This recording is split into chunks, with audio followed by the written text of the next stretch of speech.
Spread over 48 acres of land, Kaikondrahalli Lake on Sarjapur Road is a biodiverse ecosystem. Every year, you get to witness migratory birds, and other species.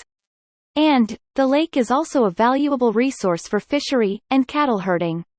The spot attracts a number of visitors on a daily basis for running, jogging, photography, or simply for admiring wildlife.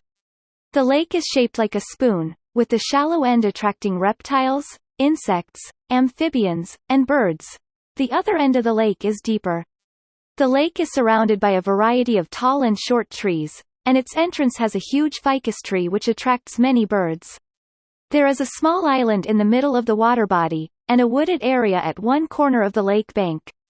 The stone paths in the middle of the lake are not open to visitors, but used during the lake's maintenance.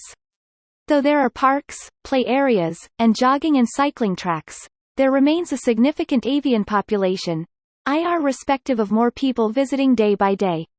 The lake is fantastic all year round, with each season hosting different birds and insects, and showcasing Bengaluru's bountiful urban biodiversity.